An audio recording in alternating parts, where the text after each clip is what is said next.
Hi, ഇന്ന് നമുക്ക് നല്ല ടേസ്റ്റി ആയിട്ടുള്ള ഒരു നെത്തോലി അച്ചാറിൻ്റെ റെസിപ്പി നോക്കാമേ. അപ്പോൾ അതിന് വേണ്ടിയിട്ട് ഞാനിവിടെ ഏകദേശം ഒരു 250 ഗ്രാമോളം നെത്തോലിയാണ് എടുത്തിട്ടുള്ളത്. ഇത് നല്ല കഴുകി വൃത്തിയാക്കി വെച്ചിരിക്കുന്ന നെത്തോലിയാണ്. അതിന് ശേഷമാണ് ഏകദേശം 250 ഗ്രാം അളവ് വരുന്നത്. അപ്പം നിങ്ങൾ കറക്റ്റ് അങ്ങനെ അളവ് നോക്കണ്ട, നിങ്ങൾ നെത്തോലി എടുക്കുന്ന ആ ഒരു പാത്രത്തിൻ്റെ ആ ഒരു അളവ് നോക്കിയാൽ മതി. അതിനുശേഷം ഞാൻ അതിലേക്ക് ഒരല്പം മഞ്ഞൾപ്പൊടിയും അതേപോലെ ഒരു 2 ടീസ്പൂൺ അളവിലും മുളക് പൊടിയും കുറച്ച് ഉപ്പും കൂടി ചേർത്ത് നന്നായിട്ട് മാരിനേറ്റ് ചെയ്ത് വെക്കുന്നുണ്ട്. അപ്പോൾ ഇതിൻ്റെ അകത്ത് നമ്മൾ ഓവറായിട്ട് പൊടിയൊന്നും ചേർക്കേണ്ട ആവശ്യമില്ല, കാരണം നമ്മളിനി അവസാനം ഇതിൻ്റെ അകത്ത് മസാലകളൊക്കെ ആഡ് ചെയ്യുന്നുണ്ട്. ഇത് വെറുതെ ജസ്റ്റ് ഒന്ന് മാരിനേറ്റ് ചെയ്ത് വെക്കുന്നതെന്ന് മാത്രമേ ഉള്ളൂ. അപ്പോൾ ഇത് നമുക്ക് കുറച്ച് നേരം റെസ്റ്റ് ചെയ്യാൻ വെക്കാം. ആ സമയം കൊണ്ട് നമുക്കിവിടെ ഇഞ്ചിയും വെളുത്തുള്ളിയും പച്ചമുളകും കൂടി എടുക്കാം.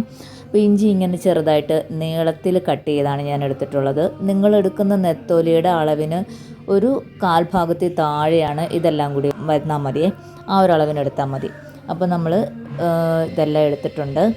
അതിനുശേഷം ഒരു ചട്ടി വെച്ച് അത് ചൂടാവുമ്പോൾ അതിലേക്ക് എണ്ണ ഒഴിച്ച് കൊടുക്കുക. ഞാനിവിടെ വെളിച്ചെണ്ണയാണ് എടുത്തിട്ടുള്ളത്. നിങ്ങൾ നല്ലെണ്ണ എടുത്താലും മതി. അച്ചാറൊക്കെ ഇപ്പോൾ കുറേ നാൾ കേടാവാതിരിക്കണമെങ്കിൽ നല്ലെണ്ണയാണ് നല്ലത്. ഇതിപ്പോൾ എന്തായാലും പെട്ടെന്ന് തീരും, അതുകൊണ്ടാണ് ഞാനിവിടെ വെളിച്ചെണ്ണ തന്നെ എടുത്തിട്ടുള്ളത്. ഇനി ആ വെളിച്ചെണ്ണയിലേക്ക് നമ്മൾ മാരിനേറ്റ് ചെയ്ത് വെച്ചിരിക്കുന്ന നെത്തോലി ഇട്ട് നമുക്ക് നന്നായിട്ട് ഫ്രൈ ചെയ്തെടുക്കാം. ഇത് നല്ല ഡീപ്പായിട്ട് ഫ്രൈ ചെയ്തെടുക്കണം. അപ്പോൾ ആദ്യം നമ്മൾ ഇളക്കി കൊടുക്കരുത്, അത് പൊടിഞ്ഞു പോകും. അതിന് ഇതിങ്ങനെ ഒരു വെള്ളം പൊട്ടുന്ന പോലെ ഒരു ശബ്ദം വരും. അതിന് ശേഷമാണ് നമ്മളിത് ജസ്റ്റ് ഒന്ന് ഇളക്കി കൊടുത്ത് പതുക്കെ ഇളക്കി കൊടുത്ത് ഇത് നന്നായിട്ട് ഡ്രൈ ഫ്രൈ ചെയ്തെടുക്കണം. ഇതിൻ്റെ അകത്ത് നല്ല ഫ്രൈ ആയാലാണ് ഇത് കുറേ നാൾ കേടാവാതെ ഇരിക്കുകയുള്ളൂ. അപ്പോൾ ഈ ഒരു പരുവത്തിൽ നമുക്ക് ഒടിച്ചെടുക്കാനായിട്ട് പറ്റണം. ആ ഒരു രീതിയിൽ നമ്മൾ നെത്തോലി ഫ്രൈ ചെയ്തെടുക്കുന്നു. ഇനി നമുക്ക് ഈ ഫ്രൈ ചെയ്ത നെത്തോലിയെല്ലാം ആ എണ്ണയിൽ നിന്ന് കോരി മാറ്റി വേറെ ഒരു പാത്രത്തിലേക്ക് വെക്കാം.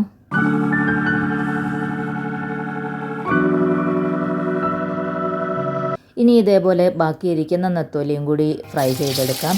ഞാനൊരു 3-4 തവണയായിട്ടാണ് ഈ നെത്തോലി ഫ്രൈ ചെയ്തെടുത്തത്. അപ്പോൾ നിങ്ങൾ എണ്ണ എടുക്കുന്ന ടൈമിൽ ആ ഒരു അളവിൽ എണ്ണ എടുത്താൽ മതി.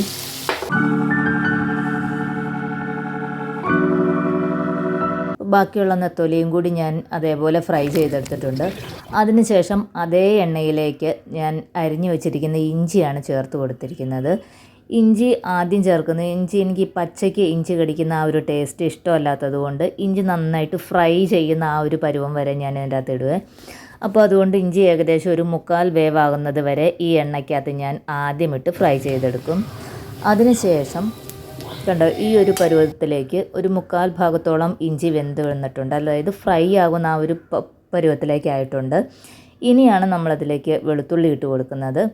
ഈ നമ്മളിതിലേക്ക് ചേർക്കുന്ന ഇൻഗ്രീഡിയൻസ് എല്ലാം അതിലെ ഈർപ്പം എല്ലാം മാറി നല്ല ഡ്രൈ ആയിട്ട് വരണം, എങ്കിലാണ് അച്ചാർ കേടാവാതിരിക്കുകയുള്ളൂ. ഇപ്പം ഞാൻ അതേപോലെ തന്നെ വെളുത്തുള്ളിയും ചേർത്ത് രണ്ടും കൂടി ഒന്ന് മിക്സ് ചെയ്ത് കൊടുക്കുന്നുണ്ട്. അതിനുശേഷം ഞാൻ അതിലേക്ക് പച്ചമുളകാണ് ചേർത്ത് കൊടുക്കുന്നത്. അപ്പോൾ നല്ല ചൂടായ എണ്ണയായതുകൊണ്ട് തന്നെ പച്ചമുളക് പെട്ടെന്ന് തന്നെ ഫ്രൈ ആയിട്ട് വരും. അതുകൊണ്ടാണ് പച്ചമുളക് അവസാനം ചേർക്കുന്നത്. പച്ചമുളക് ഫ്രൈ ആയി അതിൻ്റെ പുറത്തെ ഒരു വൈറ്റ് കളർ പോലെ വരുമല്ലോ, ആ ഒരു പരുവം വരെയാണ് നമ്മളിത് ഇടേണ്ടത്. അതിനുശേഷം അതിലേക്ക് കറിവേപ്പില ചേർത്ത് കൊടുക്കാം. കറിവേപ്പില ചേർത്ത് ഒന്ന് മിക്സ് ചെയ്തതിന് ശേഷം നമ്മൾ തീ ഓഫ് ചെയ്തിട്ടാണ് ഇതിലേക്ക് ഇനി വേണ്ട മസാലകൾ ആഡ് ചെയ്ത് കൊടുക്കുന്നത്.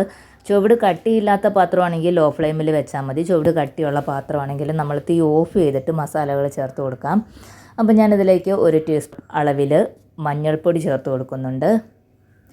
അതേപോലെ 2 വലിയ ടേബിൾ സ്പൂൺ നിറയെ ഉള്ള മുളക് പൊടിയാണ്, 2 ടേബിൾ സ്പൂൺ അളവിൽ മുളക് പൊടിയും കൂടെ ചേർത്ത് കൊടുത്ത് അതിൻ്റെ പച്ചമണം മാറുന്നത് വരെ നന്നായിട്ട് വഴറ്റിയെടുക്കുന്നുണ്ട്. ഇപ്പോൾ ഇതിൻ്റെ അകത്ത് എണ്ണ കുറച്ച് കൂടുതലുള്ളത് കൊണ്ട് തന്നെ ആ എണ്ണയിൽ ആ മുളക് പൊടിയും ആ മസാലകൾ നന്നായിട്ടൊന്ന് മൂത്ത് വന്നിട്ടുണ്ട്, അതിൻ്റെ പച്ചമണം മാറിയിട്ടുണ്ട്.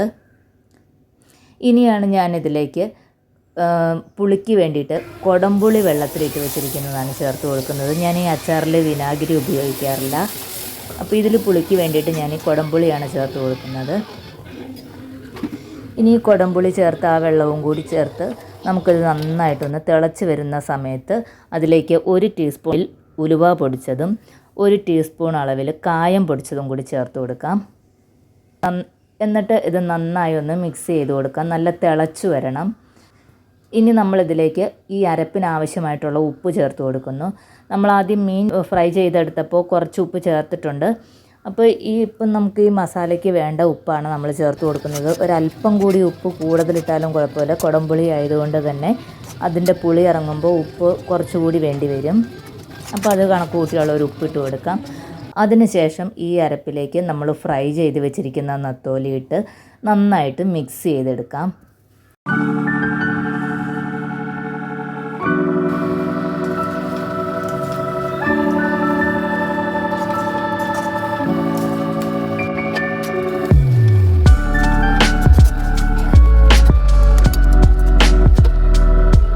അപ്പോൾ നമ്മുടെ നത്തോലി അച്ചാർ ഇവിടെ റെഡി ആയിട്ടുണ്ട്.